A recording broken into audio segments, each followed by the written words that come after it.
Telugu digital media network లో political కేటగిరీలో number 1 కేవలం 72 గంటల్లో 1,50,00,000 వ్యూస్ పైగా పాపులర్ టీవీ నెట్వర్క్.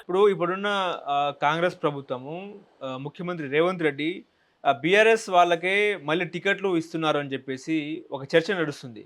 నిజమే అనుకోవచ్చా? అంటే బీఆర్ఎస్‌కా? ఆ! అంటే బీఆర్ఎస్‌లో ఎవరైతే సిట్టింగ్ ఎమ్మెల్యేలు గాని, ఎంపీలు గాని, మాజీ ఎంపీలు ఉన్నారో వాళ్ళు ఇప్పుడు కాంగ్రెస్ పార్టీలో ఉన్నారు. మళ్ళీ వాళ్ళకే టికెట్లు కేటాయించారనేది చర్చ. అంటే ఇప్పుడు ఏమైపోయిందంటే ఏ పార్టీలో ఎవ్వరు, ఎప్పుడు, ఎక్కడ పాలిటిక్స్‌లో ఇది ఎందుకు జరిగిందంటే ఐడియాలజికల్ పా అంటే ఏ ప్రజాస్వామ్యంలో అయినా ఎందుకు ఎన్ని పార్టీలు ఉంటాయి చెప్పండి. బహు బహుపార్టీ విధానం లేకపోతే మల్టీ పార్టీ సిస్టమ్ అనేది ఎందుకు ఉంటుంది? థియరిటికల్ ఎందుకు ఉంటుందంటే సమాజంలో ఉండే సమస్యలకి పేదరికం కానీ, నిరుద్యోగం కానీ, అసమానతలు కానీ వీటికి ప్రతి రాజకీయ పార్టీ దగ్గర ఒక పరిష్కారం ఉంటుంది. ఉంటుందని కదా ఉండాలి. ప్రజల దగ్గరికి వెళ్ళి వాళ్ళు ఏం చెప్పాలంటే మీరు మాకు ఓటు వేస్తే ఈ సమస్యను మేము ఈ విధంగా పరిష్కరిస్తాం. ఏ పరిష్కారం అయితే ప్రజలు ఒకసారి అనిపిస్తుందో ఆ పార్టీకి ఓటు వేస్తారు. కానీ మీరందరూ ఒకే న్యూ లిబరల్ మోడల్, అదే అభివృద్ధి నమూనా, అదే పెట్టుబడి మార్గం, అదే కార్పొరేట్ శక్తులు అయినప్పుడు ఒక పార్టీలో నేనుంటే నా పార్టీ ఐడియాలజీ, నా పార్టీ భావజాలము, నా పార్టీకి ఉండే చరిత్ర అని అన్నప్పుడు మనిషికి పార్టీ మారడం చాలా కష్టం. మీ భావజాలము, నా భావజాలము, అందరి భావజాలము ఒకటే అయినప్పుడు ఏ పార్టీ ఉంటే ఉంటుంది?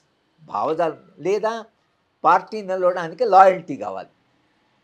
ఇక్కడ నరేంద్ర మోడీకి ఏంటంటే ఆయన భావజాలం దానికంటే కూడా లాయల్టీ, వ్యక్తిగతమైన లాయల్టీ. ఎవరైనా మాట్లాడకుండా అందరూ మోడీ మోడీ మోడీ అనేటువంటిది ఏదైతే ఉందో ఆ లాయల్టీ, ఇక్కడ పార్టీ నిలవడానికి మీకు లాయల్టీ అన్న కావాలి లేదా ఐడియాలజీ అన్న కావాలి. ఇవాళ ఏం జరిగింది? కేసీఆర్ గారికి లాయల్టీ ఉన్నటువంటి వాళ్ళు లేరు అసలు పార్టీలో. ఎందుకంటే ఆయన ప్రతివాడి చేత చాలా మిస్బిహేవ్ చేశాడు.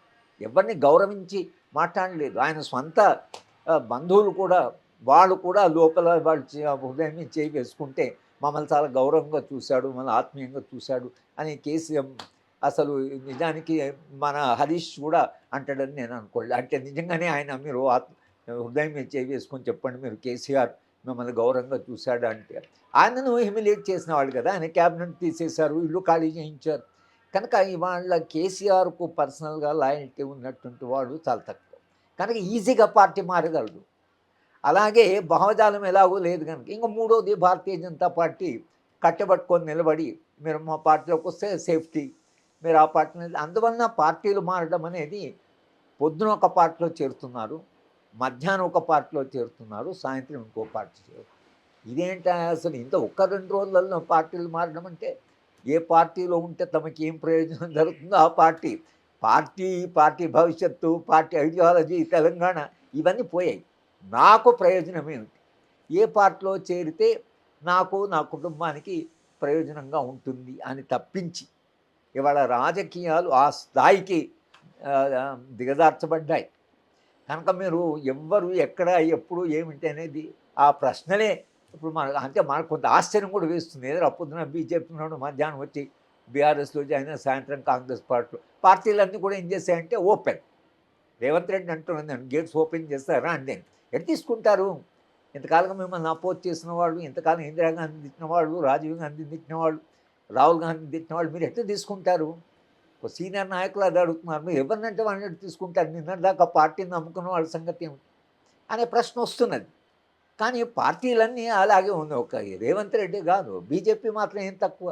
వాళ్ళు ఓపెన్ చేస్తారు, ఎవరంటే వాడిని తీసుకుంటున్నారు.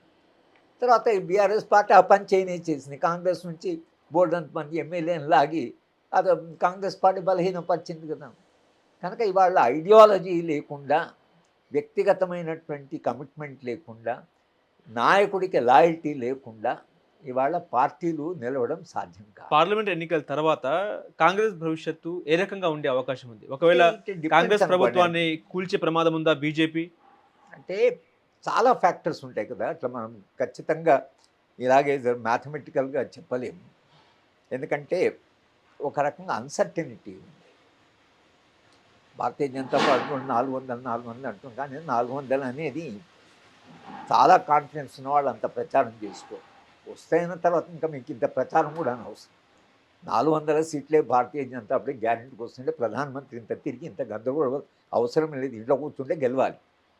కానీ అట్లా కాదులేండి, వాళ్ళకు కూడా చాలా భయం ఉంది.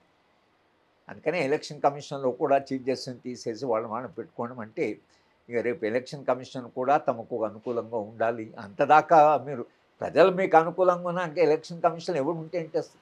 ఓ లింగం ఉంటే ఏంటిది, ఓ శేషన్ ఉంటే ఎవరు ఉంటే ఏంటి అసలు? మీకే చాలా మంచిది కదా. మీకు 400 సీట్లు రేపు ప్రజల యొక్క సమత్వంలో గెలిస్తే ఎంత లెజిటిమసీ ఉంటుంది మీకు. ఎలక్షన్ కమిషన్ ఎంత గట్టిగా ఉన్నా భారతీయ జనతా పార్టీ గెలిచిందని అట్లా లేదు. ఆ నమ్మకం వాళ్ళకి లేదు. కాంగ్రెస్ పార్టీ పుంజుకుంటుంది అనేది జనరల్గా దేశ స్థాయిలో గతం కంటే వాళ్ళ పరిస్థితి మెరుగుపడింది ఆయన పాదయాత్ర తర్వాత. కానీ జనరల్గా కాంగ్రెస్ పార్టీ కొంచెం మోడరేట్ పార్టీ అనేది ఉంది. నార్త్ ఇండియాలో కాస్త హిందుత్వ భావజాలం కొంచెం బలంగా ఉంది.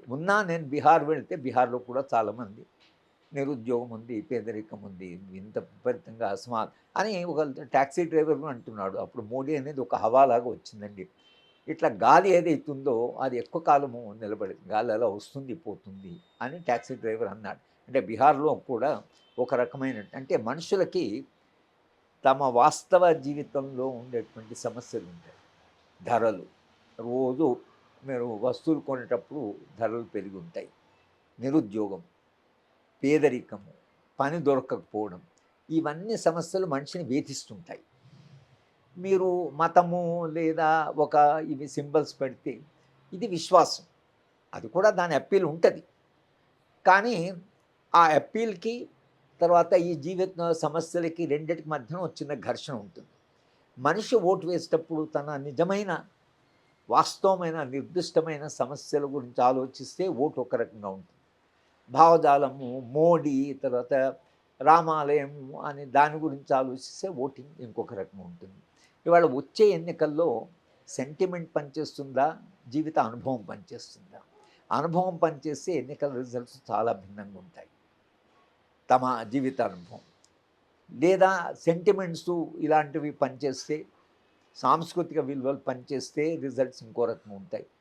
ఇవాళ ఓటరు తన నిజమైన సమస్యలకి తాను నివసిస్తున్న ఒక భ్రమాత్మక సమాజానికి మధ్యన ఒక కాన్ఫ్లిక్ట్ ఉంది. ఇది ఎట్లా రిజాల్వ్ అవుతుంది అనేది మాలాంటి వాళ్ళకి కూడా అది ఎట్లా జనము ఏ దిశలో పోతారు. కాంగ్రెస్లో ఏక్నాథ్ షిండే తయారయ్యే అవకాశం ఉందంటారా? కాంగ్రెస్ పార్టీలో ఆ, ఏక్నాథ్ షిండే తయారయ్యే అవకాశం ఉందంటారా? అది మనం చెప్పలేము అనుకోండి. అది అంటే వీళ్ళు చెప్తున్నాం కదా, ఆపర్చునిజం, అదే. అవకాశవాదం. సో మనం ఏమి చెప్పే పరిస్థితిలో మనం లేని వస్తుంది.